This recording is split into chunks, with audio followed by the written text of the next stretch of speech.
Hello students, मेरा नाम है अनुराग और आप देख रहे हैं पॉइंट मैथ्स। चलो फिर आज पढ़ते हैं। आज ये 15वां वीडियो है, ठीक है। बीएससी की सीरीज में 15वां वीडियो है, एटलीस्ट ख़त्म ही होने वाला है हमारा differential calculus. So in the 15th video we are talking about test of concavity and convexity, ठीक है। और हाँ, बीच में ये भी बता देता हूँ, ये वॉइड मैथ मेरा चैनल है, चैनल को सब्सक्राइब करो यार। सब्सक्राइब करो तभी तो वीडियो पाओगे। हाँ, मज़ेदार मज़ेदार वीडियो। बीएससी एकदम इजी बना दूंगा, ये मेरा वादा है, ठीक है। तो आइए आज का पढ़ते हैं। आज 3-4 टॉपिक लिया है मैंने। Test of convectivity and convexity, point of inflection, okay. तो सबसे पहले पढ़ते हैं test of concavity and convexity. अब इसको पढ़ने के लिए हम कॉन्कैविटी और कॉन्वेक्सिटी का मान मतलब पहले जानेंगे कि ये कॉन्कैविटी और कॉन्वेक्सिटी होता क्या है, ठीक है। तो थियरी पढ़ते हैं। We can test the concavity and convexity by working rule given below. तो यहाँ पे तो मैंने वर्किंग रूल दे दिया है कि कॉन्वेक्सिटी कॉन्कैविटी को कैसे निकालेंगे। पहले एक बार समझ लेते हैं कि किसे कहते हैं कॉन्केव और कॉन्वेक्स, ठीक है। अब जैसे हमको कोई ग्राफ मिला इस प्रकार से, ये देखिए, ये ऊपर की तरफ बढ़ता हुआ कोई ग्राफ मिला हमको, तो इसे कॉन्वेक्स कहते हैं, कॉन्वेक्स ग्राफ, कॉन्वेक्सिटी, ठीक है। इस प्रकार का कोई इक्वेशन बन रहा है, कोई कर्व बन रहा है, ये कॉन्वेक्स है। और अगर यही इस प्रकार का कोई कर्व बन रहा है तो ये कॉन्केव है। जैसे कि आप इस पे टेंजेंट डाल के देखना चाहेंगे तो इसकी दूसरी मेथड भी है, जैसे टेंजेंट डाल के हम इसको दूसरी तरह से परिभाषित कर सकते हैं। मतलब टेंजेंट के नीचे जो बनता है वो कॉन्केव, और टेंजेंट यहाँ पे डालेंगे तो देखेंगे कि टेंजेंट के ऊपर ये कर्व बन रहा है, तो टेंजेंट के ऊपर जो कर्व बनता है उसे कॉन्वेक्स, ठीक है। अब आई होप आपको समझ में आ रहा होगा कि ये टेंजेंट के ऊपर जो है जो भी कर्व बनेगा उसे कॉन्वेक्स कहते हैं। और जो टेंजेंट अगर आप बनाते हैं स्पर्शरेखा, तो जो उसके नीचे बनता है कर्व उसे कॉन्केव कहते हैं। और आप ऐसे भी समझ सकते हैं, अगर ऊपर की ओर जा रहे थे कॉन्वेक्स और नीचे की तरफ आ रहे थे कॉन्वेक्स, कॉन्केव, ओके। तो अगर कोई फंक्शन दिया है और उसकी कॉन्कैविटी और कॉन्वेक्सिटी निकालनी है तो हम वर्किंग रूल के हिसाब से आराम से निकाल सकते हैं, ठीक है। बहुत इजी टिप्स हैं। वर्किंग रूल बहुत अच्छी चीज़ है, इसे आप अगर समझ लिए तो आराम से कोई भी क्वेश्चन का आप कॉन्कैविटी कॉन्वेक्सिटी निकाल सकते हैं। वर्किंग रूल में क्या है? Find the D two F upon D x square second derivative. मतलब कुछ नहीं करना, हमको फंक्शन मिला है उसका सेकंड डेरिवेटिव निकाल देना है। Find the D two F upon D x square second derivative of the given function F of X. Given function F of X के सेकंड डेरिवेटिव निकालते हैं। अगर वो सेकंड डेरिवेटिव हमारा जीरो से छोटा होता है तो फंक्शन कॉन्केव होता है, और अगर जीरो से बड़ा होता है तो फंक्शन कॉन्वेक्स होता है। बहुत सिंपल है, आप देख रहे होंगे कि हमें एक इंटरवल मान लीजिए मिला है ए टू बी में। अब इंटरवल की भी बात कर लेते हैं। तो उस इंटरवल में हमारा D two F upon D x square जो हमारा सेकंड डेरिवेटिव है फंक्शन का, वो अगर जीरो से छोटा है, ठीक है, तो ये फंक्शन हमारा कॉनकेव होगा। और अगर किसी इंटरवल में डी टू एफ और अपॉन डी एक्स स्क्वायर हमारे फंक्शन का डबल डेरिवेटिव अगर जीरो से बड़ा है, पॉजिटिव है, तो हम उसे फंक्शन को कॉन्वेक्स कहेंगे, ठीक है। तो आइए एक क्वेश्चन के हिसाब से आपको हल करके दिखाते हैं, ठीक है, कैसे कॉन्वेटी और कॉन्वेक्सिटी चेक करते हैं। इस इंटरवल में चेक करना है हमको, ठीक है। ये हमारा फंक्शन है, फंक्शन को इस इंटरवल में 0 to 1 में चेक करना है। अब हम क्या करेंगे? सबसे पहले हम वर्किंग रूल देखेंगे, तो वर्किंग रूल में साफ साफ लिखा है find the D two F upon D x square. तो हम निकालते हैं d two F upon D x square. अब इसका डेरिवेटिव निकालेंगे। पहले तो आप पहले d f upon D x निकालेंगे ना, पहले फर्स्ट डेरिवेटिव निकाल लीजिए, तब तो सेकंड निकालेंगे। तो फर्स्ट डेरिवेटिव इसका क्या होगा? 3x² प्लस ये हो जाएगा 4x, ठीक है। अब इसका सेकंड डेरिवेटिव निकालते हैं। यहाँ से क्या होगा? D two F upon D x square, second derivative उसका क्या होगा? ये हो जाएगा 6x प्लस 4, ठीक है। अब क्या आ गया हमारा? 6x प्लस 4, बस हो गया, हमको निकल गया। अब क्या करना है? 0 से 1 के बीच में ये इंटरवल है, 0 से 1 के बीच में इसमें कोई भी आप मान रखोगे तो ये पॉजिटिव ही आएगा, ये आएगा पॉजिटिव ही। मतलब 6x plus 4 in interval 0 to 1, ये क्या आ रहा है?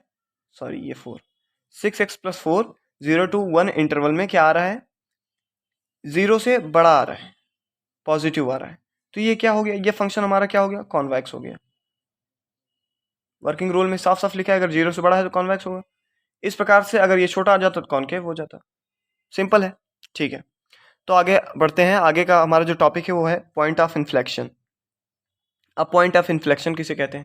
सिमिलर चीज़ ही है, लेकिन पॉइंट ऑफ इन्फ्लेक्शन में थोड़ा सा क्या है कि इसमें क्या होता है कि हमारा जो कर्व होता है वो कॉनकेव भी होता है, कॉन्वेक्स भी होता है, मिश्रित कर्व। मान लीजिए हमने एक कर्व ऐसे ले लिया, ये। अब इसमें आप देख रहे होंगे कि ये नीचे भी है, ऊपर भी जा रहा है, नीचे भी जा रहा है। तो अब इस कर्व को क्या कहेंगे? इसे ही कहेंगे पॉइंट ऑफ इन्फ्लेक्शन। अब इस पे टेंजेंट अगर हम डालें, ये देखिए, ये टेंजेंट डालें तो इस पॉइंट को हम कहेंगे पॉइंट ऑफ इन्फ्लेक्शन। इसे टेंजेंट नहीं कहते, क्योंकि टेंजेंट जो होता है वो कर्व को छूते हुए जाता है, कभी कर्व को पार नहीं करता है, तो इसे हम स्ट्रेट लाइन कह सकते हैं। ठीक है, अगर ये इसको काट रहा है जिस पॉइंट पे, ये पॉइंट ऑफ इन्फ्लेक्शन भी हो गया। ठीक है, अब इसको ही हम पॉइंट ऑफ इन्फ्लेक्शन कहते हैं। पॉइंट ऑफ इन्फ्लेक्शन किसी मतलब समीकरण का निकालने का तरीका होता है, वो वर्किंग रूल में लिखा है। पहले एक बार हम इसको थ्योरी पढ़ लेते हैं। थ्योरी आप यहाँ से पढ़ लीजिए एक बार। A point on the curve is said to be a point inflection, point of inflection, if the curve crosses the tangent at that point. मतलब ये टेंजेंट अगर काट रहा है उसी पॉइंट पे, तो इसे कहते हैं हम पॉइंट ऑफ इन्फ्लेक्शन। या फिर कह लीजिए कि ये जो कर्व है इसका टेंजेंट ये है, ये जो कर्व है इसका टेंजेंट ये है, दोनों जहाँ मिल रहे हैं उसे पॉइंट ऑफ इन्फ्लेक्शन, आप जो भी कह सकते हैं। ठीक है, लेकिन इसमें क्या होता है कि कॉन्वेक्स कॉनकेव दोनों मिश्रित हो जाता है। ठीक है, तो अब वर्किंग रूल में क्या देखेंगे? वर्किंग रूल में सिंपल सा लिखा है d2f/dx², इसमें भी निकालना है, सेकंड डेरिवेटिव इसमें भी निकालना है। अब उसमें क्या होता था, आप एक बार फिर से ऊपर वाला देख लीजिए। इसमें क्या होता था? बड़ा होता था, छोटा होता था। इसमें क्या है, हमारा सेकंड डेरिवेटिव अगर 0 के बराबर आ जाता है, और अगर 0 के बराबर आ जाता है तो ये पॉइंट ऑफ इन्फ्लेक्शन होगा। लेकिन अभी हम इसको पूर्ण रूप से नहीं कह सकते कि पॉइंट ऑफ इन्फ्लेक्शन होगा, इसके लिए हमें और एलिमेंट की ज़रूरत है। तो हम क्या करेंगे, अब हम अगर df/dx² हमारा 0 के बराबर आ रहा है, तो यहाँ से x का मान हमें अल्फा मिल जाएगा। अब उस मान को हम d3f/dy³ निकालेंगे, मतलब पहले सेकंड डेरिवेटिव निकालेंगे, फिर सेकंड डेरिवेटिव अगर 0 के बराबर आ जाता है तो मतलब समझ में आ गया कि ये पॉइंट ऑफ इन्फ्लेक्शन का सवाल है, पॉइंट ऑफ इन्फ्लेक्शन निकलेगा इसमें। अब इसका हम थर्ड डेरिवेटिव निकालते हैं। थर्ड डेरिवेटिव मतलब d3f/dy³। ओके, अगर वो y के बराबर नहीं है, वो 0 के बराबर नहीं है, थर्ड डेरिवेटिव हमारा, और x बराबर अल्फा पे थर्ड डेरिवेटिव अगर 0 के बराबर नहीं है, नॉट इक्वल टू 0, देन हम कहेंगे कि ये पॉइंट ऑफ इन्फ्लेक्शन है। तो आइए एक उदाहरण की मदद से हम आसानी से इसको समझ सकते हैं। जो हमारा एग्जाम्पल है वो है f(x)=x³। ठीक है, ये हमको मिल गया। अब क्या करेंगे, पहले हम df/dx निकालें, तभी तो सेकंड डेरिवेटिव निकलेगा। इसका निकालेंगे तो ये 3 आगे आ जाएगा, 3x² हो जाएगा। अब यहाँ से हम क्या निकालेंगे, d2f, सेकंड डेरिवेटिव, x²। अब इसका सेकंड डेरिवेटिव क्या होगा, 6x। अब 6x आ गया। अब जैसा कि हमको पता है कि हमको क्या रखना है, यहाँ पे 0 रख देंगे, सॉरी यहाँ पे 0 रख देंगे, एक सेकेंड। तो यहाँ से x का मान 0 मिल जाएगा हमको। अब इसका थर्ड डेरिवेटिव निकालते हैं, dyf/dx²। ठीक है, इसका थर्ड डेरिवेटिव, ये x खत्म ही हो जाएगा, 6 बचेगा। ठीक है, तो ये 6 हमारा पॉइंट ऑफ इन्फ्लेक्शन है,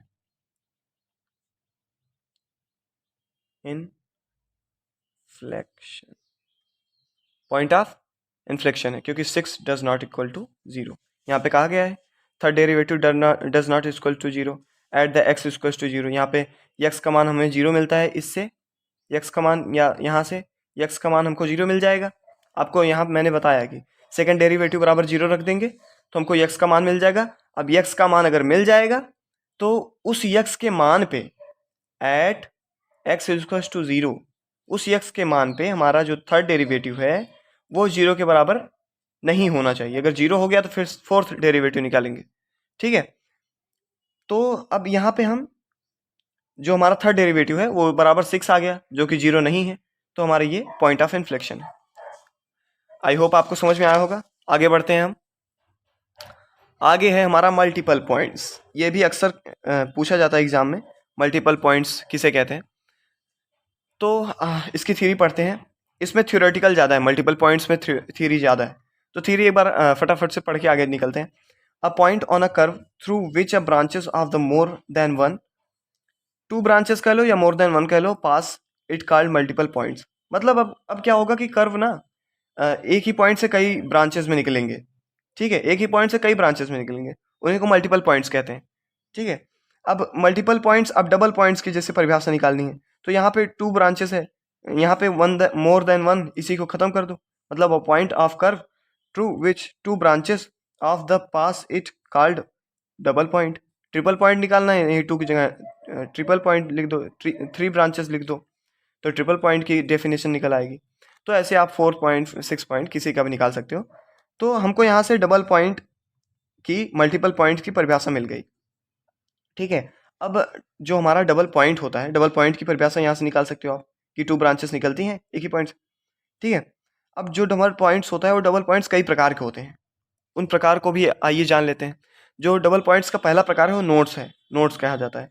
if 2 branches of a curve through the double points are real and the tangent of them are distinct, मतलब पॉइंट जो है वो एक ही है और रियल है, लेकिन टेंजेंट अलग अलग है।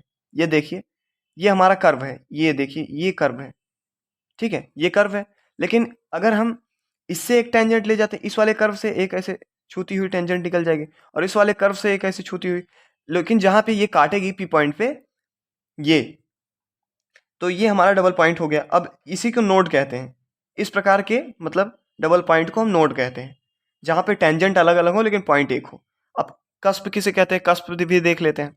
कस्प की थ्योरी है, if the 2 branches of a curve through the double points are the real and the tangent them are coincident then the double points is called the cusp. मतलब अब क्या था, उसमें अलग अलग टेंजेंट थे, इसमें एक ही पॉइंट है और टेंजेंट भी एक ही है। टेंजेंट एक ही है, ये कर्व है हमारा और एक कर्व ये है, लेकिन क्या है कि इन दोनों कर्व से अगर हम टेंजेंट खींचेंगे तो दोनों यही टेंजेंट होगा, मतलब पॉइंट भी यही है, टेंजेंट भी एक है, तो इसे कस्प कहते हैं। अब आइए तीसरे काइंड पे बढ़ते हैं। तीसरा पॉइंट है हमारा isolated point and conjugate point. दोनों का मतलब एक ही है, चाहे आइसोलेटेड कहें चाहे कंजुगेट कहें। तो आइसोलेट की थ्योरी पढ़ते हैं, if there are 2 real points on a curve the neighborhood of the point P on the curve, then P is called isolated point or conjugate point। अगर यहाँ पे एक छोटा सा कर्व देख ले, बड़ा सिंपल है, क्या है इसमें, कुछ नहीं है। ठीक है, एक कर्व है, कर्व के नेबरहुड में एक पॉइंट है, लेकिन इससे इससे कोई संबंध ही नहीं है, उसी को हम आइसोलेटेड पॉइंट कहते हैं। मतलब इससे और इसका कोई संबंध ही नहीं है, आइसोलेटेड पॉइंट, कंजुगेट पॉइंट। अब अगर हमको कोई फंक्शन मिला है, ठीक है, अब इस पे तो न्यूमेरिकल्स भी बनते हैं ना, तो अगर कोई हमको फंक्शन मिला है और फंक्शन में पूछ रहा है कि हमको बताइए कि ये फंक्शन डबल पॉइंट का है, तो ये फंक्शन जो है डबल पॉइंट का वो बताएगा। अगर पूछ रहा है कि ये नोड्स है, कस्प है या आइसोलेटेड पॉइंट है, तो हम कैसे बताएंगे? तो उसको बताने के लिए वर्किंग रूल मैंने लिखा है, ये बहुत इंपॉर्टेंट है। आपको कई बार मैं कहता हूँ कि वर्किंग रूल बहुत इंपॉर्टेंट होता है, जिससे आप क्वेश्चंस को आसानी से इजीली लगा सकते हो। ठीक है, तो वर्किंग पॉइंट को मिस मत कीजिएगा, दैट इज टू मतलब इम्पॉर्टेंट। सो वर्किंग रूल के हिसाब से अगर देखेंगे, हमको कोई अगर फंक्शन मिला है और पूछ रहा है कि ये बताइए कि ये जो फंक्शन है ये नोड्स है या कस्प है या आइसोलेटेड पॉइंट या कंजुगेट पॉइंट है, तीनों में से क्या है ये, मतलब डबल पॉइंट में, तो हम इसको कैसे मतलब डिटरमाइन करेंगे? आइए देखते हैं। स्टेप फर्स्ट, सबसे पहले क्या करेंगे, हमको एक मिलेगा, फंक्शन मिलेगा f of x y z equals to 0। हमको एक फंक्शन मिल गया, सबसे पहले फंक्शन ही तो देगा क्वेश्चन में। ठीक है, अब स्टेप सेकंड क्या है, find del f upon del x. आप del f upon del x find कर लीजिए, and del f upon del y, मतलब del f upon del x, del f upon y, del y मतलब first derivative बराबर 0 find कर लीजिए। उसके बाद सेकंड डेरिवेटिव फाइंड कर लीजिए और ये फाइंड कर लीजिए, del 2f upon del x del y का होल स्क्वायर, ये फाइंड कर लिए। अब जब हमको ये तीनों मान मिल जाएंगे, तब हमको डिटरमाइन करने में बड़ी ईजिली होगी, मतलब ईजी हो जाएगा हमको डिटरमाइन करना कि कब्स है, नोट्स है या कंजुगेट है। ठीक है, अब इसमें क्या होगा कि अगर ये हमारा D two f one del x del y del square f del x upon del x del y का होल स्क्वायर, ठीक है, वो del square f upon del x square into del square f upon del y square से बड़ा है तो node कहलाएगा। अगर ये मान इससे बड़ा है तो नोड कहलाएगा। अगर del two F upon del x del y का होल स्क्वायर बराबर है del two F upon del x square into del two F upon del y square से, तो इसे कस्प कहते हैं। ठीक है, तो ये कस्प हो जाएगा, हमारा डबल पॉइंट में कस्प हो जाएगा। अगर if del two F upon del x del y का होल स्क्वायर, ये क्या है, सॉरी ये इससे छोटा है, del two F upon del x square से into del two F upon del y square से छोटा है, तो ये कंजुगेट पॉइंट हो जाएगा। आपको समझ में आ गया होगा कि मतलब अगर हम पहले तो हम क्या करते हैं कि हमको कोई फंक्शन मिलता है तो del f upon del x del y upon del y निकालते हैं, del f upon del y निकालते हैं फर्स्ट डेरिवेटिव, फिर सेकंड डेरिवेटिव निकालते हैं, सेकंड डेरिवेटिव से हम ये निकाल लेते हैं, ये भी निकल जाएगा, ठीक है। ये 3 मान मिल गए। अब तीनों मानों के हिसाब से ही क्या करेंगे, इन दोनों का मल्टीप्लाई, और ये अगर ये मान इससे बड़ा है, ये वाला मान इससे बड़ा है तो नोड कहलाएगा, अगर ये वाला मान इसके बराबर है तो कस्प कहलाएगा, और ये वाला मान इससे छोटा है, इससे छोटा है तो ये कंजुगेट पॉइंट कहलाएगा। तो आज के लिए बस इतना ही। आशा करता हूँ कि आपको बातें हमारी समझ में आई होंगी। फटाफट से रिवीजन है और मैंने इजी पॉइंट्स कवर किए हैं जिससे आप आसानी से समझ सकते हैं और ईजिली आप परफॉर्मेंस बढ़िया दिखा सकते हैं एग्जामिनेशन में। तो अगर आपको वीडियो पसंद आई हो तो लाइक कीजिए, शेयर कीजिए अपने दोस्तों की ओर, मतलब वो भी देखे भाई, और मेरी वीडियो थोड़ी सी आगे पहुँचे। हाँ, और सब्सक्राइब कीजिए, कर दो यार, सब्सक्राइब कर दो। हाँ हाँ, इतनी मेहनत करते हैं आप सबके लिए। ओके, तो आज के लिए बस इतना ही। Thanks for watching. सपोर्ट करते रहिए, आगे बढ़ाते रहिए वीडियो को। जय हिंद, जय भारत।